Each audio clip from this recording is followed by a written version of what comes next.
안녕하세요 여러분, 필빠입니다. 자, 오늘은요 좀 아주 색다른 이야기를 준비해봤습니다. 특정 주제라든지 아니면 인기가 있는 캐릭터의 이야기는 아니고 시즌3에 잠깐 등장했던 일반인에 대해서 얘기를 좀 해볼까 합니다. 아무래도 잠깐 나왔던 인물이다 보니까 뭐 영상의 길이가 짧을 수도 있는데 또 그만큼이나 알차고 굵게 준비했으니까 재밌게 봐주셨으면 좋겠습니다. 그럼 지금 바로 시작할게요.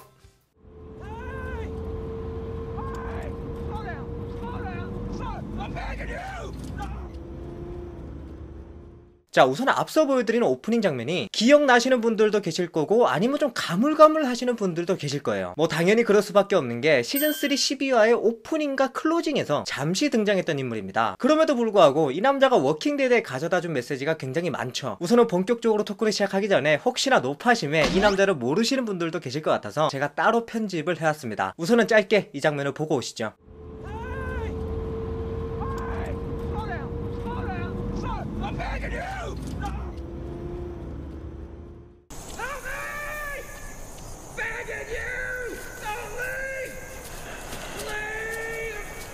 Open the building, oh Lord, heaven's waiting. Open the building.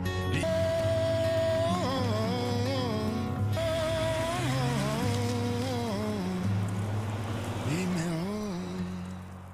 자, 시즌7까지 진행된 지금의 상황에서 봤을 때 이 가방맨 남자를 버리고 가는 것은 뭐 그렇게 신기한 일은 아니죠. 시즌이 거듭될수록 릭그룹은 악당들에게 많이 당했고 그러면서 이제는 대부분의 사람들을 믿지 않는 상황입니다. 그런데 이 당시의 상황에서 이 장면을 봤을 때는 굉장히 충격적이었어요. 사실은 생존자가 곧 아군이고 동료다 뭐 이런 이미지가 있었지만 시즌이 거듭될수록 이런 생각들이 바뀌기 시작하죠.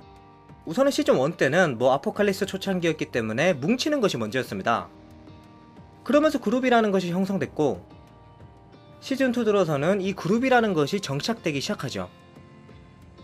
생존자가 동료다 라는 생각으로 그룹의 몸집을 키우기 시작합니다. 그런데 시즌3 들어서 거버너라는 악당이 등장하게 되고 더 이상 생존자라고 해서 모두 다 같은 편은 아니구나 뭐 그런 생각이 들게 되죠. 원래는 릭그룹도 모든 생존자들을 받아줬어요. 뭐 미션도 그런 케이스였죠. 우드버리에서 도망쳐 나와서 교도소로 무턱대고 왔고 물론 글렌과 매기가 납치당했다는 정보를 가지고 있긴 했지만 교도소는 미션을 받아줬죠. 하지만 앞서 언급했듯 시즌3 들어서 거버너가 등장하면서 워킹데드판 낭만시대는 산산조각나게 됩니다. 사실 가방남 연출이 대단히 흥미로웠던 것은 이 에피소드가 모건이 재등장했던 에피소드였죠. 우리가 알고 있던 시즌1의 모건은 대단히 인자했던 옆집 아저씨였죠. 그런데 재등장했을 때는 완전 다른 모습을 하고 있죠. 온몸에 무장이 돼 있고 아들의 죽음으로 인해서 뭐 정신도 약간 이상해져 있습니다. 나중에 릭이 무전기를 보여주고 나서야 멘탈을 잡기 시작하죠. 방 안을 보면 뭐 온갖 무기들로 가득 차 있습니다. 그러니까 이 장면을 보고 알 수 있는 점은 릭 그라임즈가 비정상이 아니라 오히려 정상으로 변해가는 과정에 있다는 것이죠. 쉽게 말하면 비정상이 정상이 되고 정상이 비정상이 되는 게 아포칼립스죠. 그래서 이 에피소드를 통해서 시즌3에 접어들었을 시점에는 대부분의 사람들이 아포칼립스화 됐다 뭐 그런 부분들을 보여주고 싶었던 것 같습니다. 그런데 여기서 한 가지 인상적인 부분이 있다면 그렇지 않은 사람들도 있다는 것이죠. 우선은 릭 그라임즈의 아들 칼부터 살펴보면 릭과 미션이 가방남을 안 살려주니까 이 친구가 갸우뚱합니다. 왜 이렇게 그냥 가는 거지? 라는 생각을 하긴 하는데 말은 안 하죠. 오히려 본인은 나중에 이 다른 행동을 할 계획이었던 것 같아요. 그러면서 한 시즌이 흐르고 시즌4 16화가 됩니다. 이때가 교도소가 무너지고 나서 릭과 미션 그리고 칼이 함께 다니던 때였죠. 자, 똑같은 멤버의 똑같은 상황이 주어집니다.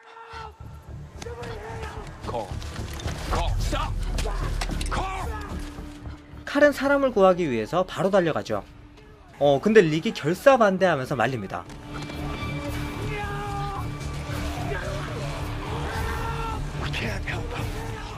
결국 이 사람은 좀비떼에 둘러싸여서 처절하게 사망하게 되죠. 그러니까 한 시즌 전에 아버지는 사람을 버리고 갔죠. 그리고 그것도 모자라서 되돌아오는 길에 가방까지 수거해왔습니다. 그런데 그 모습을 다 보고 자랐던 칼은 다른 선택을 하죠. 내가 저걸 보고 자라긴 했지만 나 같으면 다른 행동을 할 거다 뭐 이런 생각에 위험한 상황에 돌진하죠. 비록 아버지가 말리긴 했지만 지금 시즌 7의 칼의 모습을 보면 저때 상황과 그렇게 다를 바가 없는 것 같아요. 제가 누누이 말씀드리고 있는 부분인데 릭과 칼은 부자지간이긴 하지만 성향 자체가 달라요. 시즌 6에서 울부조애들이 들어왔을 때 뭐 긴박한 상황임에도 불구하고 오히려 이니드와 침착한 분위기를 형성하기도 했고, 시즌 7에서는 이니드가 무작정 밖으로 나가는데 이때 롤러스케이트를 들고 쫓아온 것만 봐도 뭐 아주 따뜻한 인물이라는 걸 알 수 있죠. 그래서 여담이지만 제가 칼을 가장 좋아하는 것도 뭐 이런 부분에 있어요. 물론 지금의 릭의 리더십도 뭐 굉장히 좋지만 미래의 칼의 리더십은 어떨지 뭐 굉장히 궁금해지는 부분이 있죠. 자, 다시 한번 들어가 보면 같은 시즌에서 낯선 사람을 구하기로 마음먹은 사람이 칼뿐만이 아닙니다. 바로 우리 모두가 사랑하는 타이리스도 비명소리를 듣고 바로 달려가서 사람을 구했죠. 타이리스 역시도 교도소가 무너지고 나서 리지 미카자메와 함께 돌아다니고 있었죠. 그러면서 비명소리를 듣게 되고 현장으로 가는데 사실 타이리스도 잠깐 고민을 합니다. 그러면서 결정을 하고 현장으로 뛰어들어서 사람들을 구해주죠. 물론 상황은 다 좋지만은 않고 이 사람들은 물려버린 상태였죠. 이런 부분들을 보면 사람들은 대부분 본능에 따라서 행동한다는 것을 알 수 있죠. 상황이 긴박한 만큼 뭐 몸이 반응하는 대로 움직이는 거죠. 지금까지 얘기한 칼과 타이리스는 두 가지 공통점이 있습니다. 첫 번째는 상황이 긴박했다는 것이고, 두 번째는 사람을 구하기로 결심했다는 것이죠. 그리고 이 시점에서 다시 가박남 이야기로 돌아가 보면 릭은 아주 다른 상황에 놓여 있죠. 상황이 전혀 긴박하지 않았다는 것이고, 릭은 이 남자로 보고도 나는 구하지 않겠다 라는 판단을 이성적으로 스스로 내리죠. 그리고 마지막에는 가방을 수거하는 모습까지 지금의 냉정한 릭이 되는 과정을 아주 단편적으로 보여주게 됩니다.